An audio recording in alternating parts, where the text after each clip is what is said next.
কৰণ কৰিছিল বিধানসভাত বিজেপিয়ে চৰকাৰ গঠন কৰিছিল এই জটিল সময়ত ভূপেন কুমাৰ বৰা ডাঙৰীয়াক সভাপতিৰ দায়িত্ব দিছিল মোকো কাৰ্যকৰী সভাপতিৰ দায়িত্ব দিছিল গতিকে সেই সময়খিনিত অসমৰ আন সকলো জ্যেষ্ঠ নেতাসকলক লগত লৈ ভূপেন বৰা ডাঙৰীয়াই জটিল সন্ধিখনত দলটোৰ কাৰণে কাম কৰিছিল দলক শক্তিশালী কৰি আজিৰ পৰ্যায়লৈ আনিছিল আৰু আজি নতুনকৈ মাননীয় গৌৰৱ গগৈ ডাঙৰীয়াক সাংসদৰ বিৰোধী দলৰ উপদলপতি তেখেতক আকৌ সভাপতিৰ দায়িত্ব দিছে মই ভূপেন বৰা ডাঙৰীয়াক শলাগ লৈছোঁ আৰু নতুনকৈ নিযুক্তি দিয়া গৌৰৱ গগৈ ডাঙৰীয়াক অভিনন্দন জনাইছোঁ আৰু আশা কৰিছোঁ আহি থকা সময়খিনিত গৌৰৱ গগৈ ডাঙৰীয়াৰ নেতৃত্বত অসম কংগ্ৰেছ শক্তিশালী হ'ব আৰু ২৬ত অসমত কংগ্ৰেছ দলৰ নেতৃত্বত চৰকাৰ হ'ব ৰাইজৰ আশীৰ্বাদত আজি নৱনিযুক্ত দুজনকৈ কাৰ্যকৰী সভাপতি ৰুজলিনা তিৰ্কী ডাঙৰীয়ানী আৰু প্ৰদীপ চৰকাৰ ডাঙৰীয়াকো মই অভিনন্দন জনাইছোঁ অসমৰ সংবাদ মাধ্যমৰ সমূহ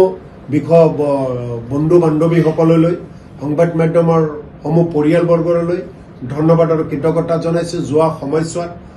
মই কাৰ্যকৰী সভাপতি থাকোঁতে বা অসম প্ৰদেশ কংগ্ৰেছ কমিটিৰ বিভিন্ন বা বাতৰি আপোনালোকে প্ৰচাৰ কৰিছিল আৰু অসমৰ সংবাদ জগতৰ পৰা আহি থকা সময়খিনিত কংগ্ৰেছ দলৰ ফালৰ পৰা হৈ কংগ্ৰেছ দলৰ এজন কৰ্মকৰ্তা হৈ সকলোৰ পৰাই সহযোগিতা বিচাৰিছোঁ চাওক ভূপেন বৰা ডাঙৰীয়াৰ লগত কাম কৰি যথেষ্টখিনি শিকিব পাৰিছোঁ এতিয়াও শিকাৰ শেষ হোৱা নাই আৰু শিকিব লাগিব আকৌ গৌৰৱ গগৈ ডাঙৰীয়াৰ লগত কাম কৰিম কিন্তু আপোনালোকে যদি দেখে যে কংগ্ৰেছ দল এটা পৰিয়ালৰ নিচিনাকৈ কাম কৰে গতিকে গৌৰৱ গগৈ ডাঙৰীয়াৰ লগতো কাম কৰি যথেষ্ট মই সুখী হ'ম বুলি ভাবিছোঁ আৰু তেখেতৰ পৰা আৰু বহু কথা শিকিব পাৰিম আৰু কংগ্ৰেছ এটা পৰিয়ালৰ নিচিনাকৈ আজি যদি আপোনালোকে দেখিছে যে ভূপেন বৰা ডাঙৰীয়া প্ৰদ্যুৎ বৰদলৈ ডাঙৰীয়া দেৱব্ৰত শইকীয়া ডাঙৰীয়া ৰকিবুল হুছেইন ডাঙৰীয়াকো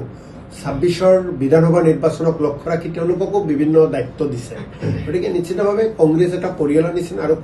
অসম কংগ্ৰেছ পৰিয়ালক গৌৰৱ গগৈ ডাঙৰীয়াই নেতৃত্ব দিব আৰু আমি দলৰ এজন কৰ্মকৰ্তা হিচাপে নিশ্চিতভাৱে দলৰ